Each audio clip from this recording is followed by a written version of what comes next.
Hello, and welcome to You Are the Magic podcast. My name is Kylie James, and I am your host.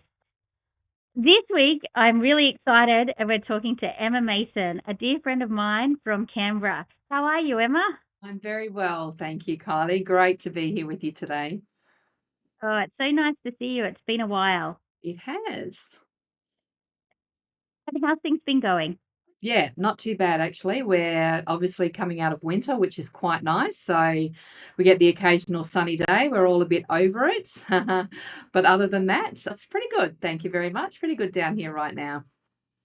Oh, excellent. That's so great to hear.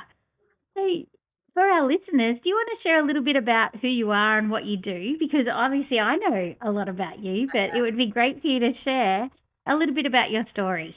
Yeah, awesome. Thank you, Kylie. So here I am in Canberra, clearly a former public servant because that's generally what you do when you're in Canberra. I worked in the public service. I worked in the public service for 14 years. I was in private industry prior to that and loved my job here. In fact, when I first moved to Canberra, I moved into the public service. And I worked my way from a APS 6 through to a SES Band 1 over the 14 years that I was here and loved it. Absolutely loved my career. I got to do some really interesting and important things, right? As you do when you work in government, we get to see the biggest and the best of things. And so I managed my way through a number of different agencies. I worked with a number of different people and just really had a great, varied, and interesting career. But unfortunately for me, Kylie, as you know, when I hit that magic age of 47, those midlife years, I ended up leaving my career, a career that I absolutely loved. I was burnt out and I was broken. And it happened over such a what felt like a short period of time, but in hindsight was probably a longer time, of just really focusing on all the wrong things. You're speaking my language here based on what we've been talking about over the last couple of years. We've had a very similar journey, and it definitely hit that point where something had to give. Otherwise, it just wasn't going to happen and work for you. So for me, I know that was the case. So tell us what happened. What was your next step after leaving the public service? Yeah, and look, I mean, the crazy thing is, right, is that I felt like I had no option but to leave. But of course, I did have options. In fact, believe it or not, I actually had three really good opportunities. I'm not saying they would have landed in anything, but I did have some opportunities in front of me that I could have pursued. And I was just not in the right headspace in order to do that. And I just had this overwhelming sense of that I needed to go. I do have a tendency to run away from things when they get too hard. And I think this might have been, it was a pattern, right, that I'd actually followed previously. And that's kind of where I found myself. And we make up all the stories about things, about how we end up in places. But I really, after I left, I just wanted on this quest, I just needed to understand what happened? Like, how did I go from feeling like a powerhouse, on a trajectory?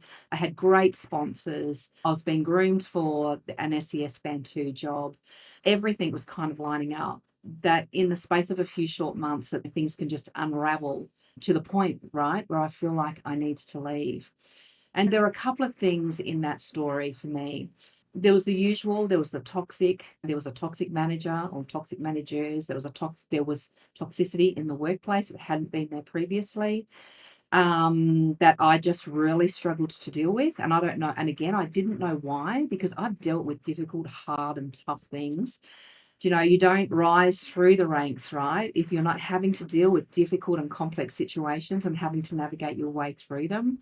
But even though I threw everything that I knew at it, I still, for whatever reason, I just couldn't find any kind of traction or find my way out of it. I had that, but what I didn't know and what I really wish I'd known, and now what I want every woman to know, is that I was also going through perimenopause. I didn't even know that perimenopause was a thing. And I feel like I'm quite well educated. I've got a university degree, I've got postgraduate qualifications, and in fact, my undergraduate qualifications in psychology. And I had never in my entire 47 years even heard of the term perimenopause, let alone had any idea that I might in any way, shape, or form be being influenced or impacted by it. And it was those two things colliding at the same time that kind of led me to a place where I just felt I needed to put my hands up and walk away. I feel like not an uncommon story. Both are not doing. I agree. Yeah, right. And so for me, it's like as women, we're Gen X women, the ones who are of my era, and we are told that we were the ones to have it all, the first generation to have it all, the success, the family, the career, the children, all the things.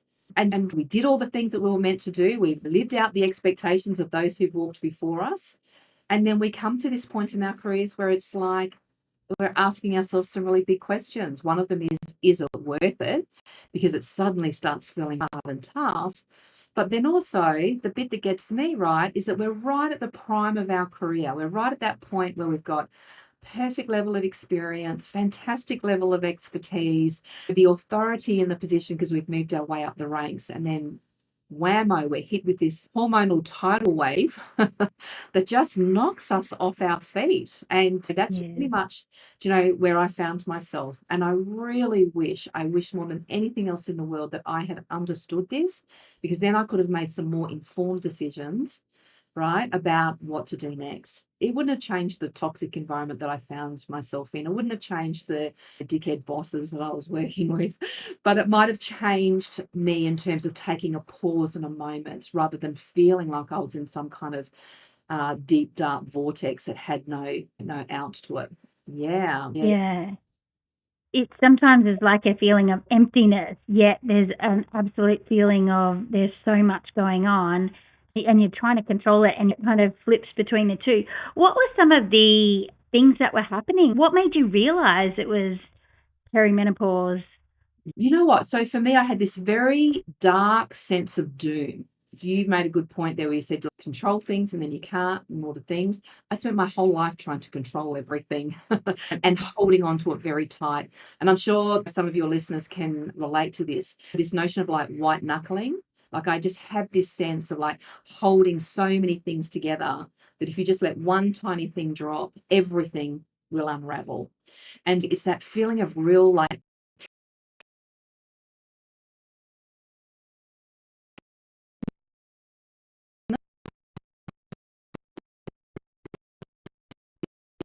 your life, and just the slightest little thing that from that, everything kind of explodes and everything kind of custard.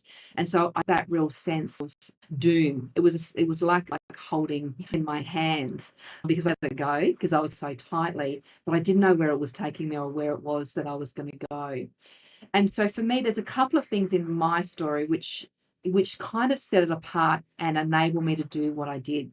Because the other thing that really concerns me and the most is that I was fortunate in some regard that I could leave. There's a lot of women who can't afford to leave, right? So I was fortunate. The other thing for me that I was fortunate about is that I'm married to someone who's older than I am.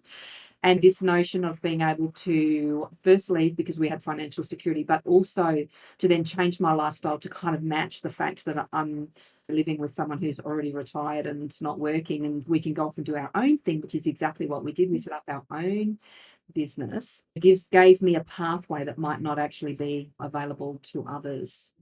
And so when I was in that like state of doom, like the other thing that I learned that I didn't even know or understand is that obviously my nervous system was completely shot. I was completely dysregulated. And so everything was heightened. Someone would say something and I'd be like paranoid, or I'd be vigilant. I'm always looking out, I was always on the lookout. If someone said something, I think there was something in it. And in fact, I can remember when I was leaving, when I was cleaning out my emails, that someone had sent me an email about something that for whatever reason I'd missed, but it had some really good advice in it and an opportunity to reach out. But it was marked as read, but I hadn't registered it.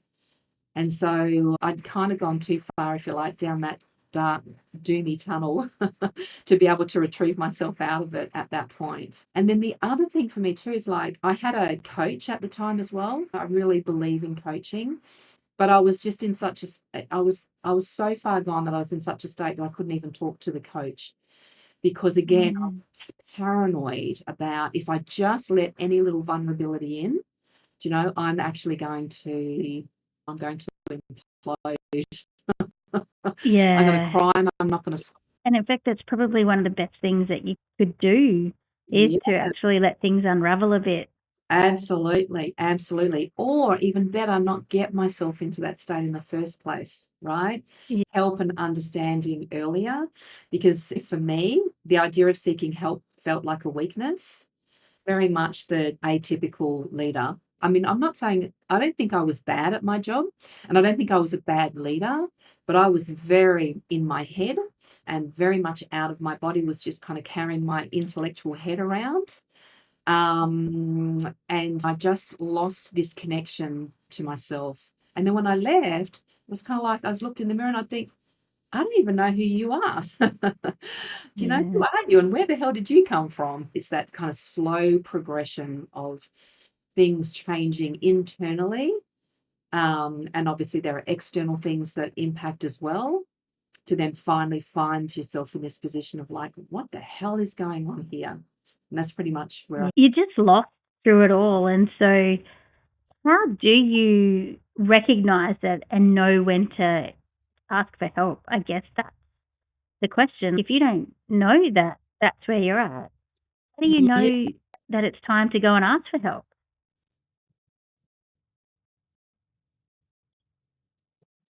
look, 100%. And I know the $1 million question, isn't it? I wish that I'd known that. Like, I really wish I'd known that. And for me now, I have my family business, but I've also got my coaching business. And so I work with leaders in the public service now around this in particular, this issue in particular, right? Where they themselves kind of career cross. They don't necessarily get the deep, dark place that I was, but it is around like, is this it? Or maybe they're on stress leave, or they're working with people that are not gelling in toxic work environments. And so it's all about this education piece, understanding that, you know what, as women, we are not the same as men. And we all know Mm, intellectually, but we are expected to lead like men.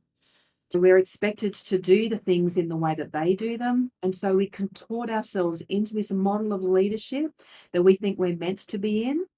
And this is how we lose ourselves along the way. And then we get to that point and say, who the hell are you? And what actually happened to you. And so for me, I like to describe it like, and I like to use the metaphors, or the season, sorry, as a metaphor, because we are, as women, we're cyclical. We generally have a 28-day hormonal cycle. Even when we're in perimenopause, we've got the lunar, that we are generally attuned to and have been forever. Whereas men, they have a 24-hour hormonal cycle. So their ability to turn up in the same way each and every day is very different to us, where we have this long, prolonged cycle. We don't turn up in the same way every day, and yet we try and turn up in the same way every day, pushing against our body, pushing against our natural instincts, pushing against the things that actually make us feel powerful and influential and energized. And so we end up yeah. exhausted and overwhelmed and stressed. So, and hormonal. And when we get to those perimenopausal stages, rage and anger and frustration. Yes. Yeah. Now that you've been through it and you're on the other side, in that you left your job, you've done a whole heap of personal development. Now you're actually coaching others in this realm. What does that look like for you? How do you coach someone? How do you help someone through that? Yeah. So I always start with educating people about what it means to be a woman with power. Because, like, as women, we do leadership differently to men. And more importantly, we source our power from a different place. Now, that's not to say that either is right or wrong, it's just different. And this is why diversity initiatives are so important, because it actually brings balance, right? So to some of these very imbalanced conversations. So when we turn up as leaders, as women, we are making a greater contribution, because we are providing the balance that's needed in that very masculine energy that we often see that dominates leaders and around those executive and those boardroom tables. And so part of the work that I like to do is to do that education piece around the fact that we're different. But also, because most of the women that I coach and work with are in their midlife, I really like to talk to them about perimenopause. And I particularly like to talk to them about in relation to those seasons that I just mentioned, the 4 seasons. And it's very much the autumn season for women. And so this is actually a transitional phase.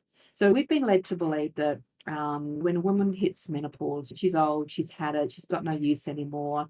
Let's just put her to the side and let's bring the young ones with more ideas and, who are more creative and all the rest of it to the fore. But in actual fact, and this is nature, this is biology, perimenopause is this transitional phase to menopause. This is us as women. This is our opportunity to move from that role or that archetype of mother nurturer through to leader and teacher. And so, in actual fact, menopause is our most powerful years, not our least powerful, but our most powerful in terms of an outward sense of having influence over broader, bigger kind of community social issues. And so, when we think of perimenopause as a transition point rather than as a curse, then it gives us the opportunity to do the work that we need to do in order to arrive at that place of menopause and to do the work that perimenopause requires of us. And so for me, perimenopause is all about reconciling those disappointments, those past regrets, the things that the failures and the failings, the shame, the embarrassment, all of those things that we've brought to our lives today, to integrate and to reconcile those and bring out the wisdom, that comes from those to step into this more powerful leadership position that we can as menopausal women. And so the work that I do with my clients is that. So I say coach, but really, Joey, there's a therapy component to it. There's a psychological and a spiritual component to it, right? So we're more than just, like I said, our logical heads. We are spiritual beings as well. And that when we really understand what it means to be a woman, and we really take the invitation that perimenopause offers us to really do that work, we step into the best years of our lives. And it's the work that I do with women. I love this because what you're saying is, first of all, we can't stop going through this phase. It's part of nature, it's part of our lives, it's part of who we are. But it's about how can you utilize it to be even more you and bring your whole self to the table. But also know sometimes when maybe you need to step back, Yes. or maybe you need to take a break, or maybe you need to do something different to how you've done it before. So it's this real opportunity to look at everything and go, okay, I've just shifted into this new season or new stage of life. What does that mean? What does that mean for us? And I think that's such a powerful process to go through Yes, 100%. because And this is why I love the seasons. I love the ebb and the flow of the seasons. And so, for those who might be listening who are not midlife women, who might be younger, our success blueprint is inside our menstrual cycle. And obviously, we have our menstrual cycle. We also have life cycle. So we're talking about things like perimenopause. And we've got the seasons, they turn up in our life in times. Before I left the pub, I was in a very deep winter, and recognize that those seasons bring different. We can see the shadow sides, but we can also optimize the light sides of these as well. And so we do, you're exactly right. We know when we need to step back and rest. We know when we need to do that deep strategic work. We know when we need to really turn our mind to those wicked problems that we're often facing to come up with new and fresh ideas about how we might go about tackling them. We know exactly when we've got the energy to work those 12 and 14-hour days. When we are energized, we are on fire, and we've got the stamina to do that. And we can do that, and that's fantastic. We also know when we're at our most magnetic phase. So when we've got a really important message that we want to give, we know when to say it. We know when to ask for a pay rise, for example. Summer phase, which is like the mother archetype, she's magnetic. She attracts people to her. This is when people will stop and listen to us. But then if we think about that autumn phase, which is also our premenstrual stage where we're angry and we're cranky, do you know, no one should come near us. That is not the time to be asking for a pay rise or trying to get a point across, right? But it is a really great time for us to really tap into that anger and that frustration to really tackle some things and set boundaries and set standards, right? Set new standards, in fact, you know, for what we want to do, what we're prepared to do, and how we think we should go about solving things. And so, as we understand how we can use the seasons in whatever shape or form they're in, menstrual cycle, life season, moon, if we're attuning ourselves to the lunar cycles, I mean, hello, who, you know, what a great opportunity, right, for us to be able to use the wisdom of our bodies as Mother Nature intended to, like I say, create our own success blueprint and not the blueprint that we've been sold, which is that very masculine version of leadership. What also is hitting home as you're talking through all of this is you mentioned shame and guilt and all of those sorts of emotions that come up, but we really lean into them and we give ourselves quite a hard time when all those emotions come up, but we don't embrace the other side, the flip side. So when you're talking about the shadow side and the light side, it's so important to embrace both. Yet we don't. And that, whether that's a societal thing, whether that's a generational thing, whether it's our own personality, whatever it is, how do we allow people grace through this period? Just talking through this now, not even just women themselves, but how can workplaces help? There was a news article, and you would have read it last week, about how employers don't want to employ people over the age of 50. Yet what we're now talking about is 50 and above is when women are in the prime of their life. So why wouldn't you want to engage them and have them in your business? Because the creativity that's going to come out, the productivity, the leadership, all of those sorts of things. So how can we get workplaces, firstly, to understand that life can look different for women, and how do you utilize them when they're either in that phase and beyond, after perimenopause and after menopause, like to be their superpowers actually. Yeah, and I love this question because I've been really thinking a lot about this, right? I really have been thinking a lot about this. And one of the reasons that I've been thinking about this is because we really devalue motherhood. And I say that in terms of the fact that there's such an encouragement for women to get back to work, and we're investing in childcare and all the things. And I'm not saying that's a bad thing, but what I'm saying is that for many women, they don't get the choice whether or not they want to stay home with their kids, right? Or whether or not they send them to childcare. And I'm pro-choice. You do you. But I don't like it when women don't get the choice. And there is a lot of value, social value in motherhood in all of its forms. And so one of the things that I find really interesting is, and I don't know, I know this, but I don't know all of the details of this, but men's hormonal cycle declines after, I don't know what age, but let's say it's kind of like as we do perimenopause, their hormonal cycle declines and they have this lovely natural decline and off they go to retire. See you later, everyone. Thanks very much. I'm off to do my thing. Whereas women, we have this ramp up. We're the opposite. We are on fire and ready to go. And I just can't help but thinking, so where's the balance in this? Why can't women have those upfront years that they want and then have the years on the back of that where they're continuing to work and making a contribution? Do you know, why can't men do their thing that they do and then leave when they're ready to leave? And I've been thinking about that for just a number of different reasons, for a whole range of reasons. And one of them is that I was at breakfast recently with a woman who had regrets like I did, but was really feeling that she'd left work too early. She had her own very successful business, but her husband retired and he wanted her to retire as well. And she felt like she was just really ready to like take on a whole new chapter in her business. And she retired and she was talking about how I've got so much energy, but I'm retired now.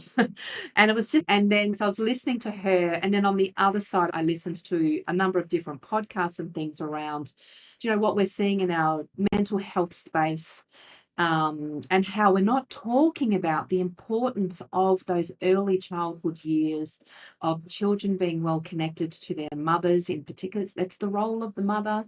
People might feel this is a little controversial, but I'm just talking about the science that I heard. Do you know, and the need for children to be with their primary caregiver for the first 18 months, years, 2 years, whatever. I'm not trying to shame mothers, by the way. This is not a shame. This is not about shaming. This is just about, is there a conversation about why do we all have to have the same career trajectory? Why does it have to look like that? And rather than talking about women having advantage because they are the primary carers in those early years, why can't we make that up later? Or why can't we set up a system that enables both of those things? Why do we live in a society where we're forcing people to go back to work because everything is revolving around productivity and economics? Like, where's the social conversation in all of this around what's best for us socially as well as economically and productively, etc.? So sorry, bit of a tangent.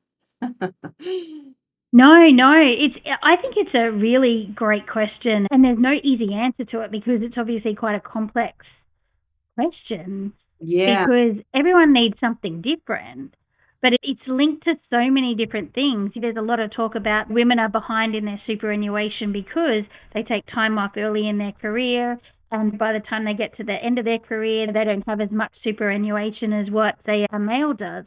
But then on the flip side, like you say, if they've got more time at the end of their career, could they make that up? Maybe, maybe not. I guess this then comes down to the choice that people make and want to make, because also they want to go out and travel, they want to spend time with their partner. So there's so many other things to do. So it's actually a really complex topic. What do you think, though, with women traveling through perimenopause and menopause? We've both got HR backgrounds. So they're getting policies written around menopause in workplaces.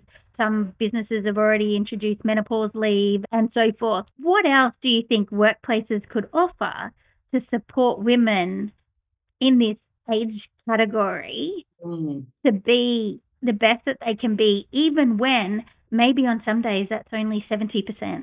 Yeah, yes. And I say only, I don't mean only, I mean they're at 70%, which is Yes. still, they're still, yeah. Yes, absolutely. I know what you mean. And I think that's a really good question, right? Because when we talk about perimenopause, we're not talking about a week or two, we're talking years, right? And for me, I think it was a bit like the boiling frog. Like, I think I'd probably started earlier, and just arrived at a time where it then suddenly felt very chaotic. But I didn't know that, and I didn't know what to look for or anything like that. We have different symptoms around the brain fog, and I had times where I couldn't find the right words, but I still can't find the right words. And we have normalized not being well. I think we've normalized being tired. We've normalized being exhausted. We've normalized being stressed, but they're not our natural states. I think we need to take some personal responsibility. So, look, I probably can't answer your question in terms of what workplaces should do because that's not really my focus. My focus is really on encouraging women to take personal responsibility and to do the work to be that leader that we absolutely need in the world right now, to have those big, hard conversations like the one that you and I just had. And let's not even go outside of Australia at the level of complexity that we're dealing with out there. Because I know from my own experience, and I truly believe, like, for me, if I was to describe myself now, use words to describe myself now that I would never have used before, I'm a lot softer now. I'm a lot more feminine now than I used to be. And I say that wearing jeans and boots. I'm not talking that you have to wear florals and stuff. But I really understand now that my power, it comes from different places, and I show it and use it in very different ways to the way I did when I was working. And I run two businesses now, so it's not like I'm not talking about um, do you know that I was in a high stress position and I'm not now? I am. I run two big businesses. And I allow myself now the grace to not be perfect, which is such a revelation. And it really takes a lot of pressure off. I allow myself not to be a control freak. Now I allow things to be the way that they are. I'm open to the way other people want to do things. I don't feel like I need to control the people around me or the circumstances around me like I used to. And so I can still have the same pressure. I can still have the same hard decisions. I'm making some pretty hard ones at the moment in our family business. But I can feel joyful about doing that as well because I just know that it's going to be okay. Whereas I never used to have that sense of peace. And I think that's the greatest gift that we can give ourselves. And that when we allow ourselves to have that sense of peace, when we allow ourselves to experience joy again, I mean, I didn't really, like, I thought I was happy, but I didn't really understand or appreciate how long it had been since I'd actually allowed myself just to feel the joy, of kind of being alive. I derived all my joy from my work and from achieving in my work. And our power comes from that, right? From just allowing ourselves not to be under that kind of pressure, not to have to perform because we are much more strong and confident inwards. And we no longer require their validation, if you like, externally from either external achievements, external success, or what other people think or say about us. And I think that Yeah. is where post-menopausal leadership comes into the fore. And I want this for younger women as well, but I think we also need to be realistic. We are on a life journey. We're not meant to get everything right up front. We need to learn our lessons and we need to be able to learn them with grace. Yeah. And we don't do that when we're pushing against things, but we just do that when we allow things to happen. Yeah. And it's absolutely 100% okay to allow our identity to evolve and change as we move through all of that, all the seasons that you're talking about. Yes. And we're not the same person when we're 48 that we were when we were 28. Yeah. We want different things. Our priorities are different. We've learnt different things. We've done different things. We've experienced different stuff. So, of course, we're a different person. So, it's actually okay to evolve. And I love what you were just saying. It's actually okay to just give yourself grace and just be at peace with all of that happening. Now, Yeah. much easier to say that than it is to actually do it. However, once you realize that that's actually the key, it's a game changer. 100%, 100%. And this is what I want these senior leaders to be role modeling to the other women and the men in the workplace that it's not about, we don't have to do it this way anymore. In fact, I like to describe it as like the generation before us got us in the room, around the table and in the room. And it's our job now to change the furniture. The furniture's outdated. We need to open the curtains. We need to be allowed to do things differently. And I live for the day when someone feels that they can sit around one of those executive tables and say, do you know what? The business case stacks up, the numbers make sense, but something just doesn't feel right. And everyone says, okay, that's cool. Let's take a pause and come back to it. That's what I dream of, but then everything having to be so hard and fast, because that is our wisdom. Yeah. Yeah, that is our wisdom. And we don't appreciate it Uh, for what it is because it comes so naturally to us. We just think, oh, so we dismiss it. I love that. I love that that's what you want your mission and your legacy to be. I think it's so fantastic. Um, Yes. I've got two more questions for you. The first one is, what is one piece of advice that you could give to our listeners who may be sitting there going, oh my gosh, I resonate with all of this. What do I do? What's the first step? The What would first be your advice to that person?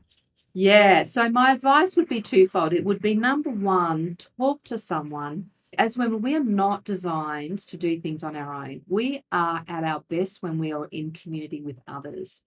And so give someone else the gift of your burden. Talk to someone, tell them what's going on. You will be surprised how many women are going through this. And my DMs are full of stories. I thought I was on my own, but my DMs are constantly remind me that I'm far from on my own and was probably never on my own when I felt like I was. So my first part of my advice is make sure you reach out. My second one is go and get your hormones checked. Go and find out if you have a hormonal imbalance. It makes an enormous difference to the way that you feel and think and operate in the world. I love that. And listeners, if that resonates with you, there's two actions that you can take. My last question is, how can people find you if they do want to connect with you or have a chat Yeah. or share their story with you? Yeah, thank you, Kylie. So I do most of my social media on LinkedIn, and so I'm Emma Mason, Emma hyphen Mason hyphen coach on LinkedIn. So I'd absolutely love to connect with any of your listeners out there. I've also got a website which is nice and simple because it's just my name. So it's www.emmamason.com.au. I've also got a free resource on there if you do find yourself at a crossroads. I've actually got the 5 exact questions that I ask my clients when they're at a career crossroad that you can download. You can have that for free. And there's a whole bunch of tips in there as well that you might find interesting and useful too. Oh, that's fantastic. I think they're absolutely valuable resources that people can tap into and use. Thank you so much for coming on the You Are the Magic podcast today. It's been an absolute honor to chat to you. We've raised some big issues, and I think we need to have another conversation in a couple of months' time and talk about those in a little bit more depth. What will happen between now and then, but I think there's more to say about this topic. So thank you, and I really appreciate you coming on the podcast. Yes, my pleasure. Thank you, Kylie. It's been amazing. Loved it. And to our listeners, thank you for tuning in today. I hope you enjoyed this episode. And remember, you are the magic. Everything is already inside of you. So go forth and enjoy your life. Thanks again, and we'll talk to you soon.